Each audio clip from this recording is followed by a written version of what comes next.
LB 인베스트먼트 구중회 전문님께서 벤처 캐피탈 입장에서 본 바이오 스타트업 성공 실패 사례에 대해서 발표해 주시겠습니다.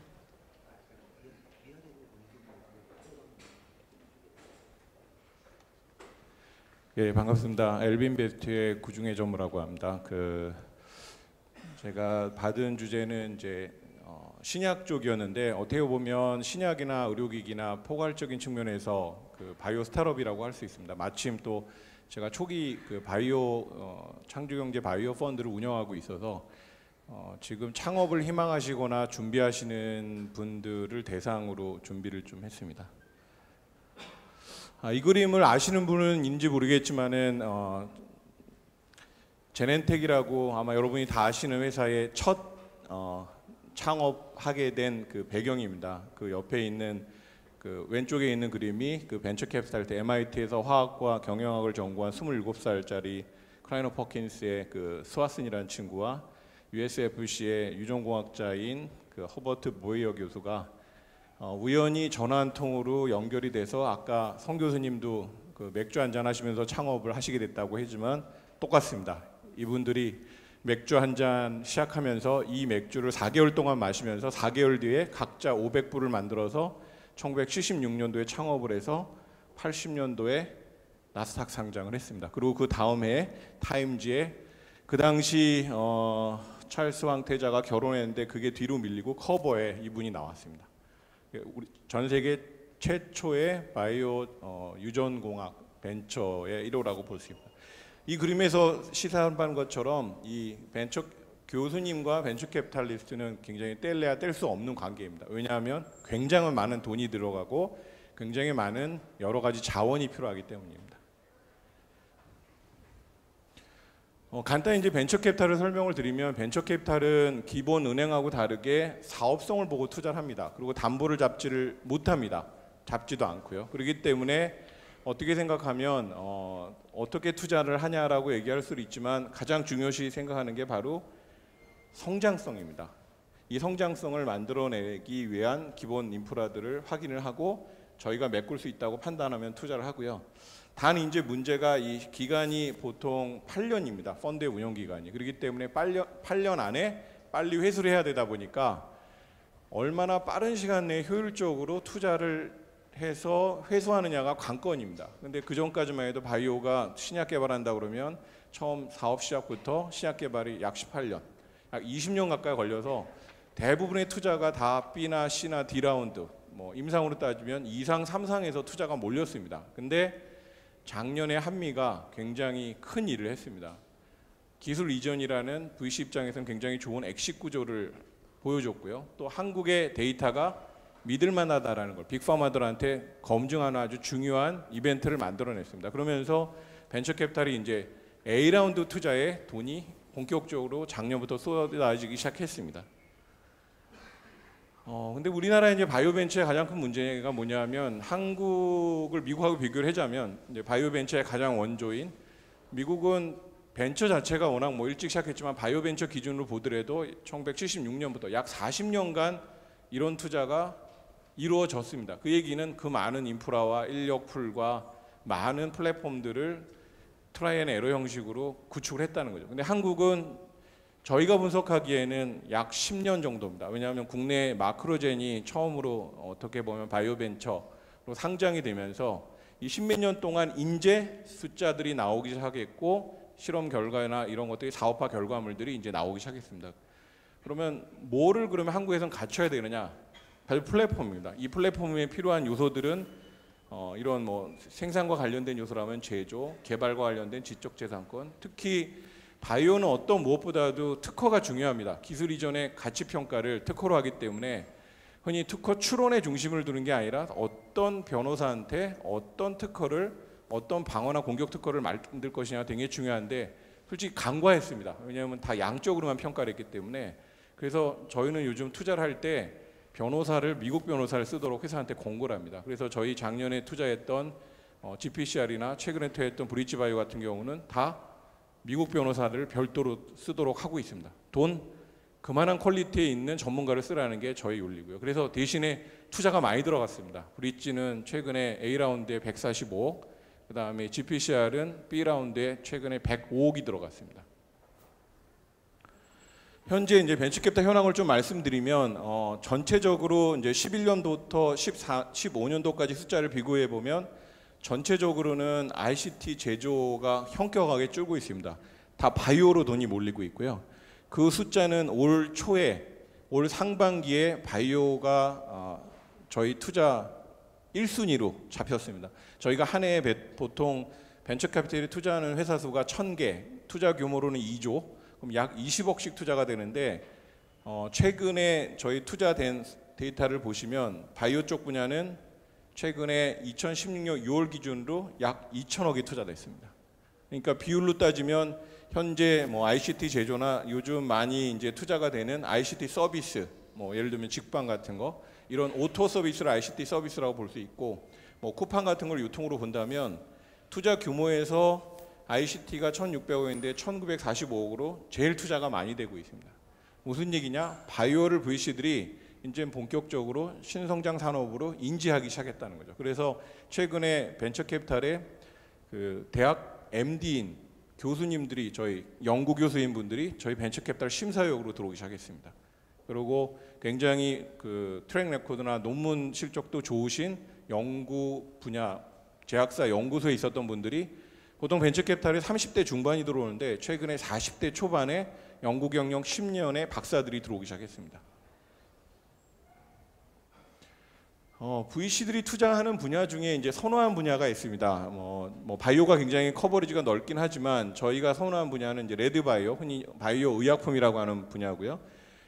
그 중에서도 요즘 제일 투자 인기 받는 게 아까 앞타마 쪽도 나왔고 바이러스 쪽도 나왔고 여러 개가 나왔지만 이 유전자 치료 쪽, 줄기세포 치료 쪽이 저희 투자의 주요 분야고요. 그다음에 예방 쪽, 분자 진단 쪽이 특히 체외 진단이나 분자 진단 분야가 굉장히 크게 좋게 보는 분야 중에 하나입니다. 그 외에 건강식품, 뭐 화장품 중에서도 바이오 화장품이 요즘 뜨고 있고요. 줄기세포 배양액을 이용한. 그다음에 아까 융합바이오 중에 이제 인공지능을 이용한 신약 스크린이나 이런 것들도 아까 잠깐 언급이 나왔는데 저희가 최근에 투자한 아까 회사가 잠깐 나왔지만은 그런 인공지능과 신약과 연동된 그런 회사들도 저희 주요 투자 대상 중에 하나입니다. 그건 이제 융합바이오에 속하는 회사들이고요. 미국의 헬스케어 분야는 평균 한 15에서 20% 꾸준히 지금 투자가 되고 있습니다. 특히 분야로 보면 미국에서도 역시 신약과 디바이스를 나누고 있고요. 투자 분야를 보면 역시 온콜로지가 제일 많습니다. 왜냐하면 시장이 크기 때문에. 그 다음에 이제 CNS나 뭐 메타볼릭 쪽이나 뭐 그리고 또 하나 이제 VC들이 선호하는 분야가 바로 플랫폼 분야 쪽입니다. 그래서 최근에 모 대학 교수님이 창업한 회사 같은 경우는 그 제약회사가 식품 쪽으로, 그 다음에 진단 쪽으로, 신약 쪽으로 세 군데 연구소가 붙어서 그 플랫폼을 완성시키기 위해서 프로젝트가 굉장히 큰 케이스가 있었습니다. 그렇기 때문에 이 분야가 이제 바이오 중에서 저희 미국의, 이거는 아마 한국도 지금 비슷한 상황입니다. 그 다음에 의료기기 분야 쪽은 뭐 다양한데 요거는 한국하고는 약간 좀 상황이 다릅니다. 왜냐하면 의료 신약 같은 경우는 해외 글로벌 신약 이전을 목표로 한다 그러면 의료기기는 처음부터 그러기가 어렵습니다. 그래서 국내 승인 절차를 밟아야 되니까 국내 시장에 일단 통용될 수 있는 제품군으로 투자가 되다 보니까 미국하고는 투자 분야가 좀 매칭이 안 되고요. 또 하나 이제 성공과 실패 사례 중에 사례를 좀 분석을 해달라고 해서 고대를 이제 분석을 한다고 나름 자료를 찾아봤는데 재밌는 결과가 서울대 지금 교수님이면서 의사인 분이 창업한 회사가 몇 개 있습니다. 여기 대표적인 메디포스트, 마크로젠, 오스코 하지만 서울대가 가장 교수 창업이 활발하고요. 작년에 이제 그 김선영 교수님이 그 주최하신 바이오 SNU 엔터프리너 모임이라고 그래서 벤처캐피탈과 창업을 희망하시는 교수님들의 어떤 조그만 IR 모임이 있었는데 굉장히 분위기가 뜨거웠습니다. 거의 한 30분씩 IR을 하고 그래서 그 뒤로 후속 투자가 다 이루어졌는데 연대도 최근에 의대 쪽에서 많이 창업을 하셨습니다. 이제 여기는 지금 다 상장이 된 회사들이고요. 근데 다 보면 대표적인 회사들이 있습니다. 단국대 같은 경우 오스코텍, 선문대 메디, 이대도 시젠, 한림대 있는데 고대는 아직 대표적인 상장 회사가 없어요. 그래서 만들어야 됩니다.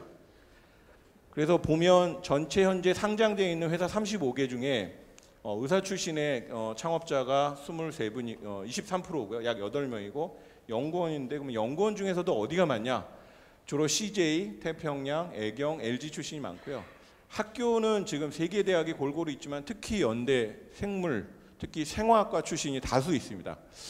이게 되게 궁금해서 연대 생화학과 출신들한테 물어보면 이유가 아주 명확한 게 생화학 출신들이 특히 교수님들이나 랩의 분위기가 보통 생화학이나 화학하신 분들이나 뭐 생물하신 분들의 길이 학교 연구소 아니면은 대학이라 그러면 여기는 굉장히 다양한 길, 특히 변리사라든지 창업이라든지 그래서 여기 보시면 LG 출신 중에서 창업한 분이 그룹으로 그 회사 그룹으로 제일 많고요.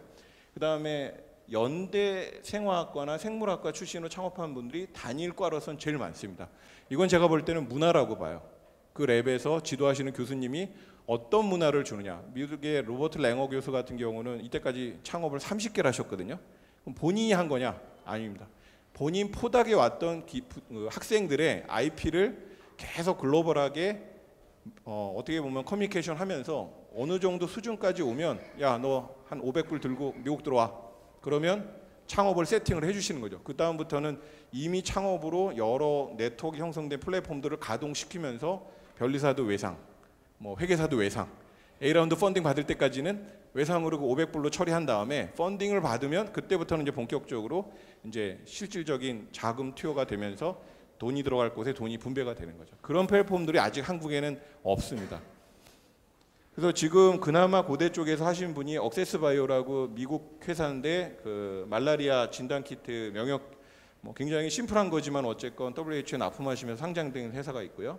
그다음에 에스텍 파마가 있고 최근에 올 하반기에 나노바이오시스라는 진단 키트 회사가 진단기기 회사가 상장 준비를 하고 있는데 고대 화학과 출신입니다.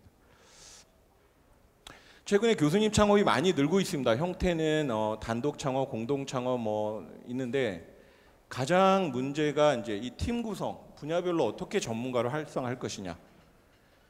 이게 일반적인 이제 벤처 기업의 성공 사례, 실패 사례인데 가장 실패하는 보면은 뭐 제품은 제가 볼 때는 바이오 쪽은 어떤 주요 사례는 맞지 않습니다. 것 같습니다. 왜냐하면 연구 결과를 창업하시는 거기 때문에 이 방향이 틀리면은 이건 해당이 안 되고요. 오히려 자금, 팀원 그 다음에 마케팅 뭐 이런 일반적인 벤처가 갖고 있는 실패 사례는 다 해당이 된다고 볼 수 있고요.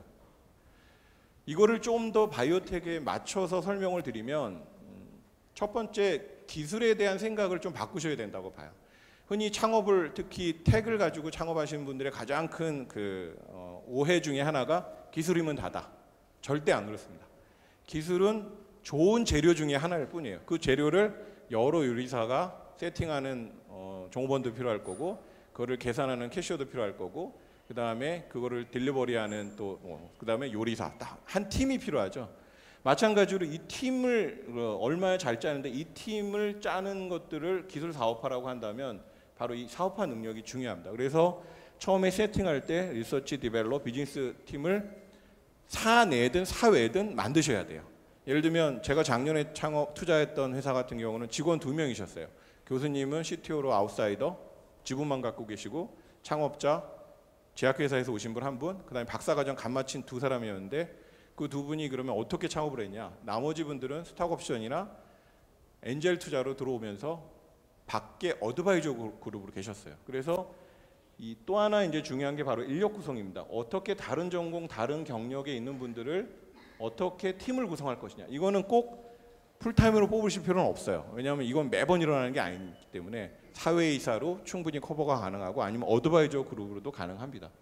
그래서 제일 먼저 신경 쓰셔야 할 게 어떤 팀으로 어떻게 구성해서 어떻게 회사를 끌어갈 것이냐를 상당 기간 고민하셔야 돼요.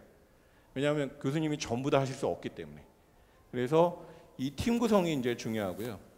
그 다음에 이제 이 많은 그 팀들을 만약에 이끈다 하시더라도 또 하나 문제가 바로 R&D에서 들어가는 자금 소요입니다. 특히 뭐 CRO 같은데 한 번 쓰시면 요즘 괜찮은 데는 억 단위가 넘어가거든요. 특히 특허도 한국에서는 뭐 연구소가 50만 원, 뭐 그다음 일반 출원하는데 200만 원이지만 제대로 된 미국의 변리사 하나 쓰는데 2천만 원이 듭니다.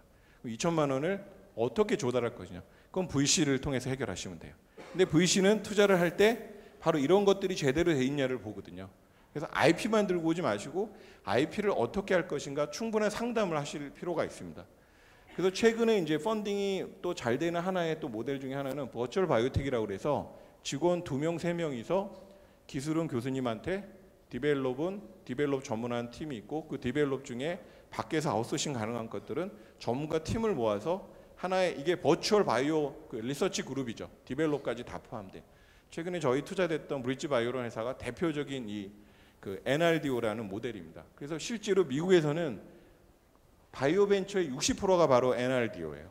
심지어 보스턴에서는 농담 삼아 초등학교에 직업 1순위가 뭐냐 그랬더니 버추얼 바이오텍 CEO라는 얘기가 나올 정도로 이게 굉장히 미국에서는 보편타당한 비즈니스 모델입니다. 그래서 이 모델은 대신에 이 많은 그룹들과 이런 팀들을 얼마나 A급들을 잘 짜시느냐가 제일 중요한 관건입니다. 그래서 창업을 하실 때 충분히 상담하시고 시나리오를 짜시고 준비하셔야 돼요. 그냥 덜컥 만드셨다가는 굉장한 에너지가 소비되세요. 준비를 충분히 하시고 세팅을 하면 굉장히 실행을 빠르게. 그래서 저나 앞에 설명했던 저 원익의 저 전무님이나 다 고대 출신입니다. 그래서 둘 다 바이오 초기를 투자를 하고 있으니까 저희가 또 저 송혜룡 교수님이 기술사업화본부의 어드바이저로 또 저희를 추천해 주셔서 저희 수시로 오면 교수님이 원하시는 상담이나 이런 전체 그림을 짜는 걸 도와드릴 수 있을 테니까 언제든지 연락을 주십시오. 감사합니다.